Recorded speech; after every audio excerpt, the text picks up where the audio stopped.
Apakah bersentuhan dengan suami batal setelah wudhu? Mazhab Syafi'i batal. Oh, suami istri kan mahram. Mahramnya mahram karena nikah, bukan mahram karena syahwat. Kenapa dengan ibu dengan adik nggak batal? Kamu bersahwat dengan ibu kamu. Saya nggak bersahwat nengok istri saya, Pak Ustadz. Nengok istri orang baru saya bersahwat. Bedakan mahram karena musyawarah, karena nikah, dengan mahram karena nasab. Dengan adik perempuan, dengan kakak perempuan, dengan ibu, dengan bibi, adik ibu, kakak ibu. Itu mahramnya mahram muabbad sampai mati. Dengan istri ini kan karena nikah. Oleh sebab itu mazhab Syafi'i batal. Kenapa kawan saya yang dari Muhammadiyah mau berangkat kerja, dia salaman sama istrinya? Dalam hal ini Muhammadiyah pakai majelis tarjih. Majelis tarjih Muhammadiyah mentarjihkan mazhab Maliki. Kalau bersahwat batal, nggak bersahwat nggak batal. Dan cara wudhunya Muhammadiyah pakai cara Maliki, yang airnya bukan seperti cara Syafi'i. Cara Syafi'i yang dipakai NU, Perti, Al-Wasliyah, ambil air. Habis itu ambil air lagi untuk telinga. Nah itu, kalau Maliki enggak, itu yang dipakai Muhammadiyah. Semua rambutnya basah satu kali nyambung ke telinga. Basah.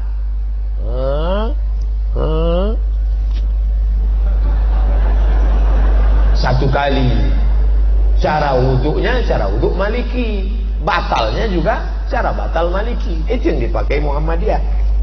Saya tetap pakai mazhab Syafi'i, tapi saya nggak menyalahkan kawan saya yang pakai mazhab Maliki. Apakah hukum menahan angin saat sholat?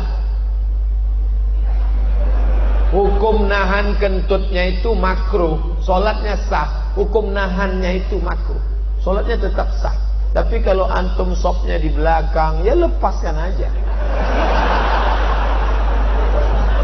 Daripada antum tahan sampai 4 rakaat loh.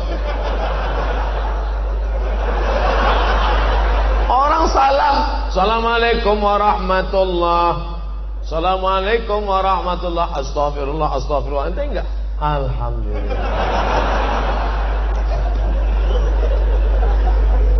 Ustaz, sebenarnya bagaimana konsep kepemimpinan yang benar dalam Islam?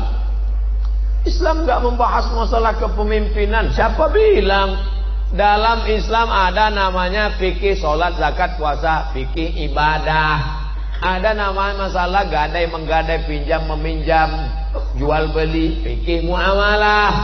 Ada masalah tolak, rujuk, hulu, fikih munakahah. Ada masalah ngangkat pemimpin, jatuhkan pemimpin, namanya fikih siasah.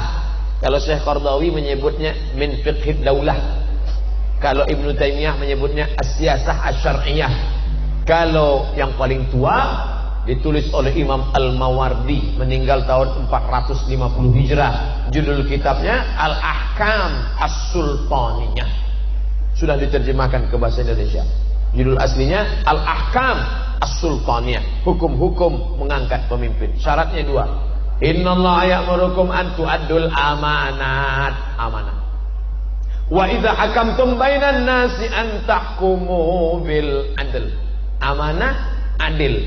Kalau dia amanah, dia adil, baru masuk ayat berikutnya. Ati'ullah wa ati'ur rasul wa ulil amri minkum. Kenapa ati'u cuma 2? Ati'ullah, ati'u rasul, ati'u ketiga enggak ada. Apa maknanya? Kamu taat pemimpin selama pemimpin itu taat kepada Allah dan Rasul. Begitu kaitannya. Pak Ustaz mau bertanya tentang reunian. Sekarang ini kan lagi banyaknya acara reuni. Gimana hukumnya bila reuni tidak bawa istri? CLBK, cinta lama bersemi kembali. Setelah 20 tahun gak ketemu, begitu ketemuan, dulu aku pernah naksir sama kamu loh. Masa sih? Dulu kita kan gak berani ya. Iya. Nomor berapa? Suami gak ikut, istri jalan sendiri. Kalau mau reuni juga, suami ikut, istri ikut, ngomongnya harus bareng, sama. Jangan sampai. Ingat, setan tidak pernah mengajak, ayo berzina, ayo berzina. Enggak. La tattabi'u khutuwatis syaitan. Jangan ikut langkah-langkah setan. Dari mana langkah setan? Nazratun, pandangan. Setelah nazratun, fabtisamun, senyum. Setelah senyum, fasalamun, hai. Setelah salam, fakalamun. Sudah berapa anaknya? Suaminya kok enggak ikut? Setelah salam, fakalam. Setelah itu, famau'idun, janjian. Ini enggak enaknya orang ramai. Besok kira-kira bisa makan siang enggak? No free lunch, tak ada makan siang yang gratis. Bisa lihat foto suami kamu, udah ada di FB mas. Lihat, masih gantengan aku ya. Terjadilah apa yang terjadi. Famau'idun faliqa'un, perjanjian dan pertemuan. Ingat, dulu ada kenakalan remaja, sekarang kenakalan orang tua. Buat grup di WA, tukar menukar cerita, lebih asik ngobrol dengan suami orang. Akhirnya tepok jidat, gak ada angin, gak ada hujan. Aduh, astagfirullah. Kenapa mas? Ingat mantan. Assalamualaikum Pak Ustaz, mohon doanya Pak Ustaz, tanggal 10 Desember nanti saya ingin menikah. Alhamdulillah. Barakallahu lakum wa baraka alaikum wa jama'i bainakum bi khair. Maka mohon saran Ustaz bagaimana menjadi pemimpin keluarga yang baik menurut syariat Islam. 1. Kau pahami bahwa istrimu itu dipertemukan Allah dengan engkau. Kau katakan nanti kepada dia, Adinda, aku tak pernah mencarimu, kau pun tak pernah mencari aku. Allah sudah mempertemukan kita. Apa jawab istrinya? So sweet mas. Yang kedua, kalian adalah makhluk yang berbeda. Yang satu dari planet Mars, yang satu dari planet Venus. Sama-sama mau makan telur ayam, tetap beda. Yang satu mau mata sapi, yang satu mau telur dadar. Maka kalian diikat oleh dua. Apa yang mengikat? Waja'ala bainakum mawaddatan wa rahmah. Kalau ada salat malam ini yang datang pasangan-pasangan umur 70, 60, apa yang membuat mereka masih bergandengan tangan? Rahmah. Mawaddahnya sudah tidak ada. Apa itu mawaddah? Physically, rambutnya, matanya, kulitnya, fisik. Tapi rahmah menutupi kekurangan. Kenapa kau nikahi dia? Karena dia kaya. Kenapa kau nikahi dia? Karena dia bangsawan, bangsa yang hidup di awan. Kenapa kau nikahi dia? Karena dia cantik.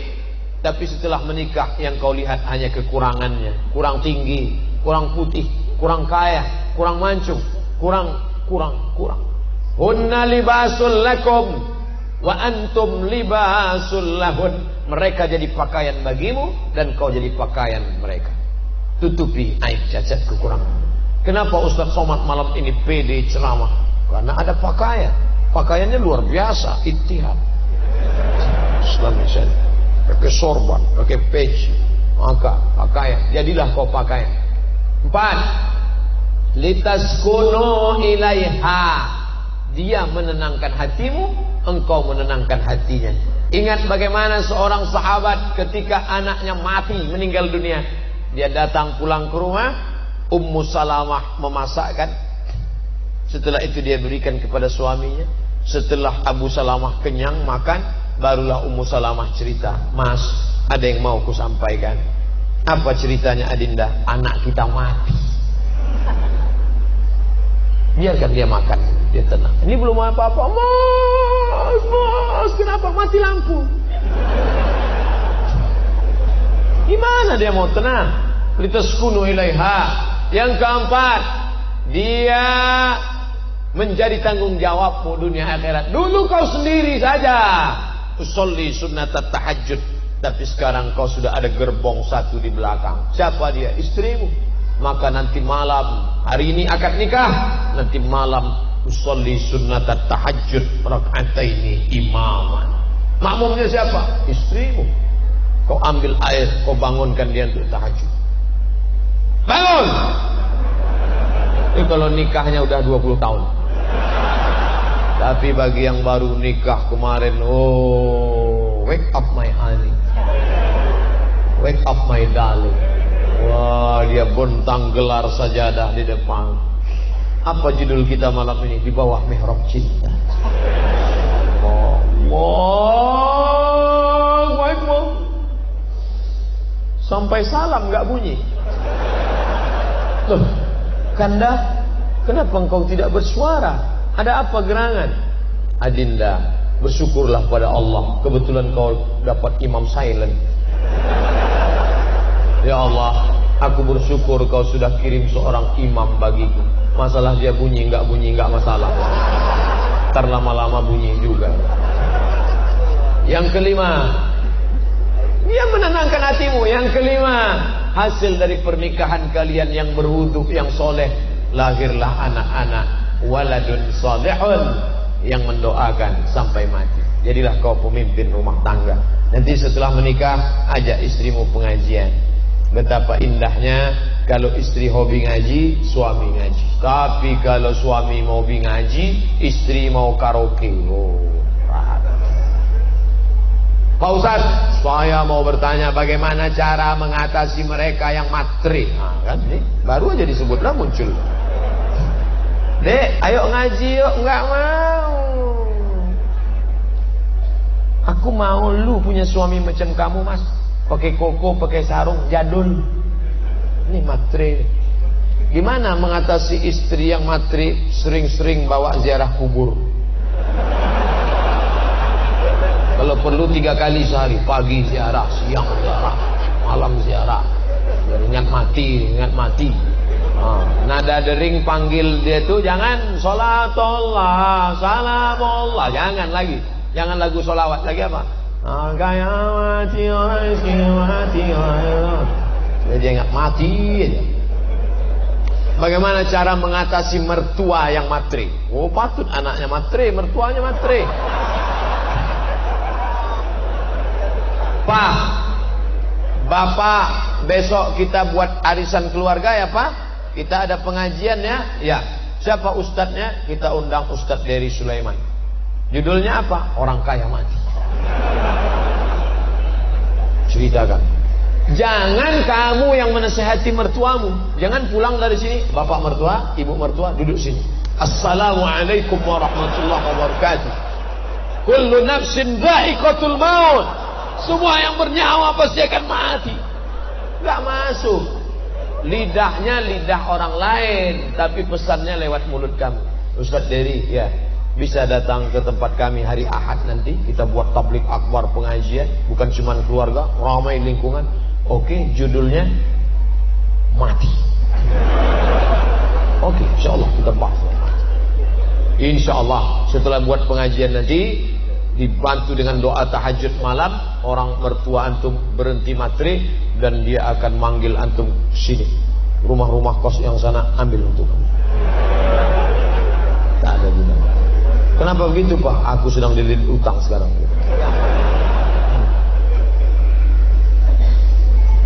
Assalamualaikum Pak Ustaz. Waalaikumsalam warahmatullahi wabarakatuh. Apakah saya boleh pergi bersama teman perempuan keluarga tanpa keluar negeri?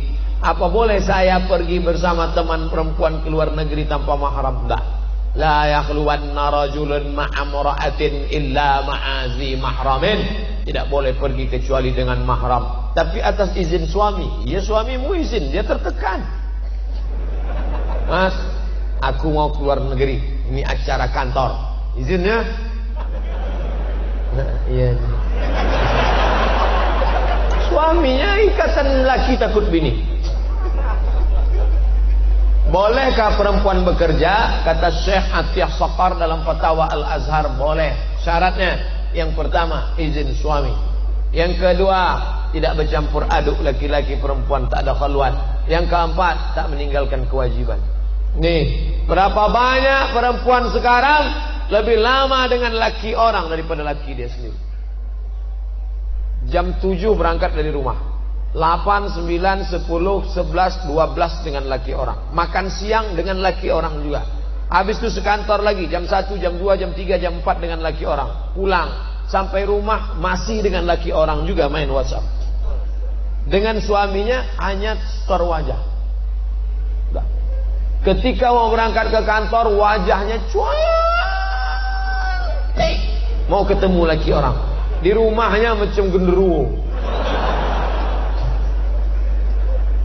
Tapi kalau perjalanan itu murni kerja, aman, ramai-ramai, jauh daripada fitnah, oke. Ustaz, bagaimana menyikapi pemimpin yang teramat zalim? Doa. Tidak ada kekuatan melebihi doa. Doa silahul mu'min. Saya selalu dalam majlis saya sampaikan doa. Nanti di akhir majlis kita doa.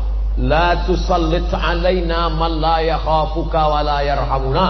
Jangan kau berikan kuasa kepada orang yang tak takut kepadamu dan tak sayang kepada kami. Fidel Castro tidak mengenal Tuhan. Dia tak takut sama Tuhan, tapi dia masih sayang sama masyarakat Kolombia. Che Guevara, dia tak takut sama Tuhan, dia komunis, tapi dia masih sayang. Ini ada orang sama Tuhan tak takut, sama rakyat tak sayang. Komplitlah penderitaan. Maka orang-orang seperti ini didoakan kepada Allah, la tusallit alaina man la yakhafuka wa la yarhamuna. Bagaimana menyikapi ulama-ulama yang sekuler? Ulama-ulama yang sekuler akan dilawan oleh ulama-ulama yang fid dunya hasanah wa fil akhirati hasanah. Di Indonesia, di dunia masih banyak ulama-ulama yang tidak hanya membagi Islam hanya 3: lahir, akikah, nikah, walimah, mati takziah. Ekonomi tak diurus, politik tak diurus, Islam hanya sekedar pelipur lara. Islam tidak mengurus masalah dunia. Islam ini sekuler, dari sekulum. Agama hanya untuk seremonial saja. Hari raya, ketupat, maaf lahir batin, akikah, selesai. Masya Allah, sekarang lahir ulama-ulama di dunia ini tetap ada. Dunia ini kan panggung sandiwara yang isinya tak lebih daripada 5. Ada penguasa yang zalim, Fir'aun. Ada orang kaya yang zalim, Qarun. Ada orang cerdas tapi ilmunya untuk Fir'aun, Haman. Allah sandingkan dua ini. Inna Fir'auna wa Haman. Ada ulama jahat, Bal'am. Ada orang soleh tapi tertindas, Musa alaihissalam. Hari berganti, musim berubah, pentas bubar, tapi isi dunia itu juga. Bagaimana cara membangkitkan ekonomi umat? Kami deklarasi di BKB hari Sabtu malam Ahad kemarin di Palembang, tablik akbar, hijrah, bangkitkan ekonomi umat. Pertama, orang-orang kaya, dokter-dokter spesialis yang punya banyak uang waktu itu kumpul buat minimarket, buat retail, buat toko, bantu umat Islam punya. Jangan ceramah aja, belanja tempat orang Islam, belanja tempat orang Islam. Di mana tempatnya, Pak Ustaz? Aku nggak tahu tempatnya di mana. Harus ada tempatnya. Nih masjid, di samping masjid ada tanah kosong, buat tempat belanja grosir, belanja beras, belanja gula, belanja mie instan, belanja barang umat Islam. Belanja di tempat orang Islam. Karena orang Islam akan bayar zakat, dia akan sedekah, akan infak. Ini mesti ada terus gerakan-gerakan. Padahal di legenda jamaah sudah memiliki koperasi syariah, mendirikan minimarket kitamat, tapi animo belanja umat masih rendah, belanja ke lain hati. Padahal belanja kitamat, kenapa tidak belanja? Lembaganya sudah ada. Kalau tidak ada yang tak sesuai, duduk bersama. Jangan sholatnya Islami, puasanya Islami, umrohnya Islami, ekonominya kafiri. Tak betul. Gerakan belanja. Ini kalau belanja di tempat orang non muslim, wow, jor-joran, kasih terus duit Islam. Tapi kalau belanja sama orang Islam, nawarnya minta ampun. Ikannya berapa, Bu? 10.000. 5.000 aja ya. Memangnya ente masuk surga gara-gara 5.000 tuh. Memangnya ente kaya gara-gara 5.000 itu. Tapi kalau sama orang lain 50.000 dia tak terasa. Saya mau bertanya, lebih baik nikah dulu baru mapan atau mapan dulu baru nikah? Iyakunu fukhara. Kalau dia miskin, yughnihimullah. Allah akan mengkayakan dia. In ja'akum.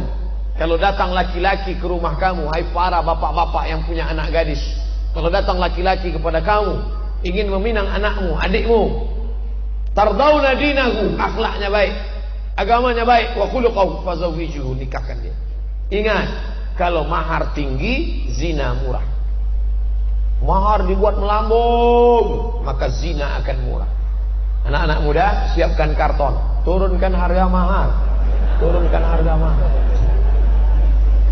Betapa banyak orang-orang yang dulu menikah susah, Allah bukakan pintu rezeki. Saya diundang pengajian konglomerat, orang kaya berat. Ustaz, kata istrinya, waktu kami baru pertama nikah dulu, setiap bertamu ke rumah orang tutup pintu. Kenapa? Karena dia tahu kami mau pinjam beras. Sekarang lihatlah, hebat, megah, mewah. Oleh sebab itu maka orang tua bantunya anak-anak muda, jangan sampai mereka berzina. Saya mau anak saya punya kepribadian dulu Pak Ustaz, mobil pribadi, rumah pribadi, ruko pribadi. Bagaimana cara kita bisa mendapatkan ilmu dengan ikhlas? Ngaji ke guru yang sesuai dengan ilmu dan amal. Ada kiai-kiai kita datang ke ustaz. Di sini di Bogor ada majelis Tafaqquh Fiddin, Syekh Nuruddin Marbu Al-Banjari Al-Makki. Semua sanad-sanad kitab mazhab Syafi'iyah ada kepalanya. Murid langsung dari Syekh Muhammad Yasin bin Isa Al-Fadani. Saya pergi ketemu Syekh Ali Jum'ah. Syekh ajiz nih, kasih saya ijazah Syekh. Ajaztuka jami'a marwiyati wa kutubi wa mu'allafati. Aku ijazahkan kepada engkau semua kitabku, semua zikir-zikir, semua kitab-kitabku, semua hadis-hadisku, kuriwayatkan untukmu semuanya. Dikasihnya kitab ijazah. Saya tengok dari mana Syekh Ali Jum'ah ngambil ijazah. Ali Jum'ah dari Syekh Muhammad Yasin bin Isa Al-Fadani, salah satu gurunya, banyak guru-gurunya yang lain. Syekh Muhammad Yasin bin Isa Al-Fadani, salah satu muridnya adalah Syekh Nuruddin Marbu Al-Makki. Nanti akan diundang tabligh akbar kemari. Panggil. Belajar, ambil. Bukan saya menafikan kiai-kiai yang lain. Mungkin saya tak kenal, mungkin saya tak tahu. Belajar dari kiai-kiai kita yang mukhlisin, yang baik. Amalkan. Gak paham nanya. Fas'alu ala dzikri in kuntum la ta'lamun. Banyak di daerah Parung, banyak kiai-kiai, habib-habib. Bagaimana cara mensucikan hati dari sifat-sifat yang mengotori hati kita Pak Ustaz? Lihat dulu, kotornya apa? Penyakitnya apa? Gak bisa main pukul rata semua. Nih, enggak. Hasad misalnya. Jadi contoh hasad. Hasad dengki. Ngelihat orang mobil baru, kumat jantung koroner. Gimana caranya? Pertama, ucapkan selamat. Salam sama dia, ucapkan selamat. Selamat ya. Oh, itu berat tuh. Kita umurnya sama, kerjanya sama, main bareng. Tapi dia nikah duluan. Nah, itu mengucapkan selamat tuh berat. Selamat ya. Maka ucapkan selamat. Barakallahu lakuma wa baraka alaikuma wa jama'a bainakuma fi khair. Nah, yang kedua, doakan dia. Ini jangan lupa doakan dia. Selesai sholat, ya Allah, ini temanku baru aja menikah. Aku nggak terlalu sakit kalau dia menikah ya Allah. Yang ku sakitkan, aku suka sama istri dia itu. Tapi dia Valentino Rossi, dia salib aku duluan. Ganti yang lebih kaya, lebih cantik daripada itu ya Allah. Jangan kuat-kuat, nanti dengar teman sebelah.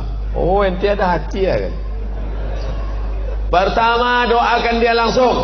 Yang kedua, doakan dia daripada jauh, dari rumah, dari mana jauh. Yang ketiga, minta kepada Allah. Selesai wudhu. Wudhu zahir sudah. Batinnya, Allahumma ja'alni minat tawabin waj'alni minal mutatahhirin. Sucikan hati. Waj'alni min ibadikas shalihin.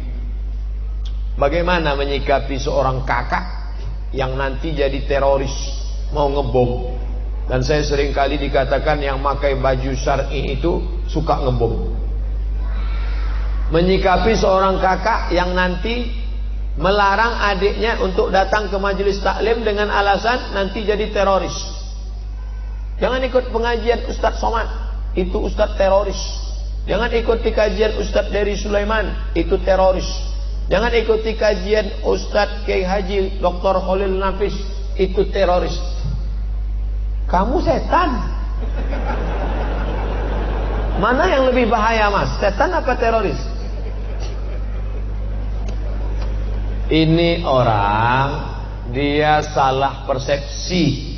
Dari mana dia salah persepsi? Salah informasi. Kenapa dia salah informasi? Dia nggak mau tabayun. Yang teroris itu mana? Mana teroris itu? Mana teroris? Oleh sebab itu, kamu hadiri pengajian. Kalau dia nggak mau ke masjid, kamu share. Dia punya nomor WhatsApp kan? Kasih video ceramah Ustaz Abdul Somad. Ini yang kamu bilang teroris. Kirim sama dia sebanyak. Antum kirim 5-10 video. Nanti satu kan dia dengar. Ya ini teroris nih. Ini wajahnya kan wajah teroris. Menurut kamu ciri teroris itu apa mas? Teroris itu berjenggot, berbulu. Sekarang ada teroris yang nggak ada bulunya sama sekali. Asun Wiratu.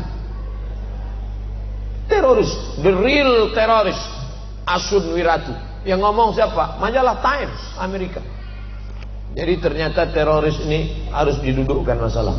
Saya pernah dengar di salah satu kajian dikatakan saat itu bahwa rahmat Allah ada 100, yang 99 diantaranya disimpan Allah. Satu rahmat diturunkan Allah. Apakah itu benar? Inna lillahi tis'atan, inna lillahi mi'ata rahmah. Allah punya 100 rahmat. Lalu diturunkannya satu. Yang satu rahmat itulah rebut-rebutan antara kita dengan gajah. Seandainya tidak ada rahmat pada gajah, kakinya yang besar sudah menginjak anaknya. Sudah lama gajah punah dari atas muka bumi.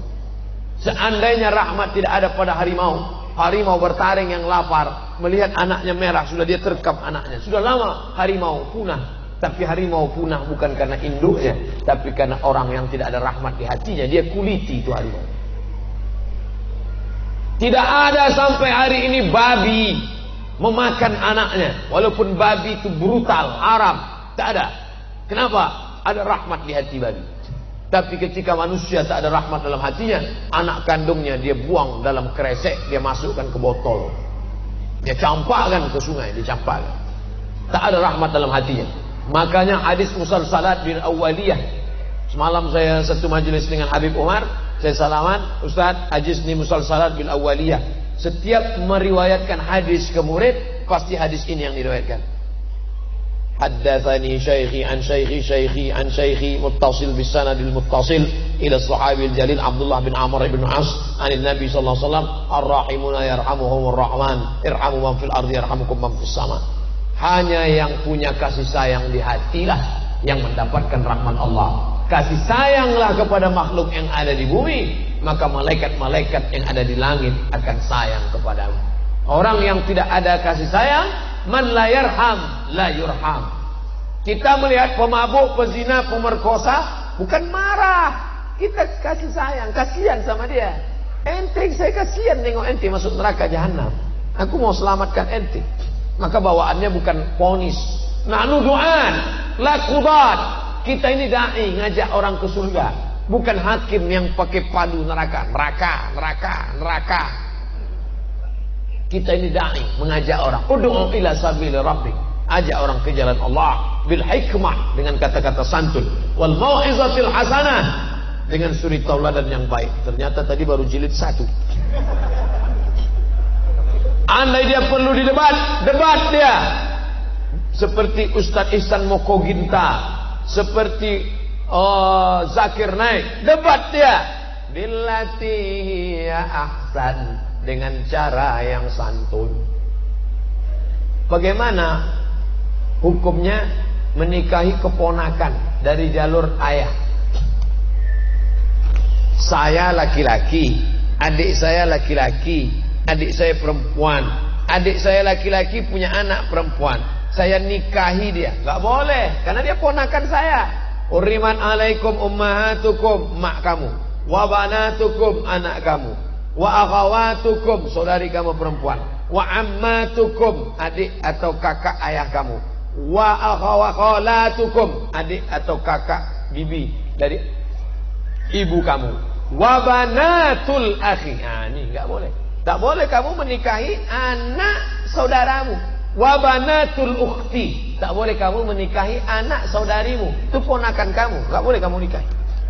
Mungkin gak ada aja perempuan lain. Banyak perempuan serak-serak di jalan.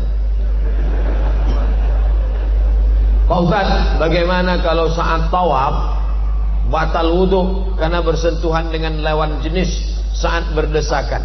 Andai antum berpegang ke mazhab Syafi'i sekalipun nggak batal. Kenapa? Darurat tawaf.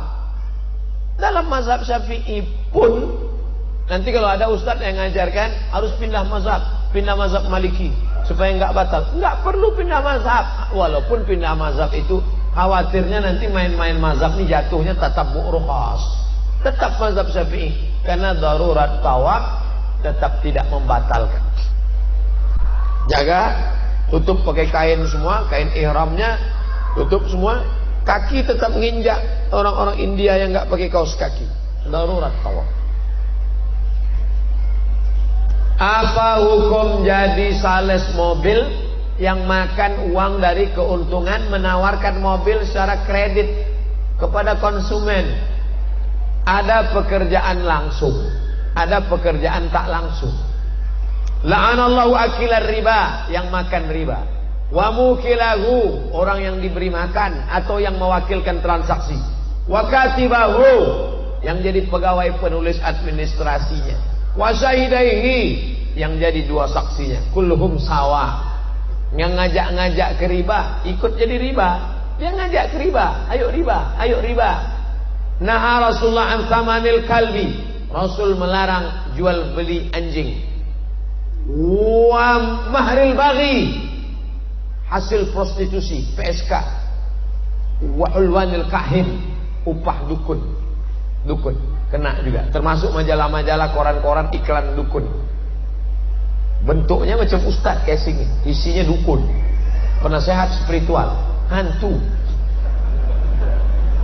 Solusinya apa Pak Ustaz? Apa harus kita keluar? Cari rezeki yang halal. Allahumma aghnina bihalalika an haramik. Cukupkan kami dengan yang halal sehingga kami tak terjebak pada yang haram. Apakah bentuk larangan kata jangan dalam Quran memiliki arti yang sama seperti jangan kamu makan babi? Apakah sama dengan janganlah kamu bersedih? Ini dibahas dalam ilmu usul fikih. La ta'kulur riba, jangan kamu makan riba, dengan ayat la tadkhulu buyutan ghaira buyutikum hatta tasta'nisu wa tusallimu ala ahliha. Sama enggak la di sini tufidul haram dengan di sini tufidul karahah? Maka di situ dibahas dengan ilmu namanya usul fikih. An-nahyu lit tahrim atau lil karahah, al-amru lil wujub atau lin nadab. Nah, itu dibahas dalam ilmu namanya usul fikih. 2 SKS, 16 tatap muka, potong mid semester, potong tatap muka pertama, potong tatap muka petakhir, libur hujan 2 hari, banjir 2 hari. Baca, jangan lagi harapkan di lokal. Ngaji, minta sama Kiai Haji Dr. Khalil Nafis, kami mau ngaji daurah usul fikih 3 hari, dari pagi sampai siang sampai sore, usul fikih. Minta ngaji sama Kiai, Pak Kiai datang ke pondok-pondok, minta ngaji usul fikih. Halal, haram, makruh, mubah, itu produknya. Mesin yang memproduk itu apa? Usul fikih. Kitab usul fikih yang paling tua ditulis oleh Imam Muhammad bin Idris Asy-Syafi'i. Nama kitabnya Ar-Risalah. Yang menulisnya muridnya namanya Rabi' Al-Muradi. Rabi', ta'al, sini Rabi', tolong tulis risalah. Rabi' pun mengambil pena, dia tulis risalah 300 halaman tanpa laptop.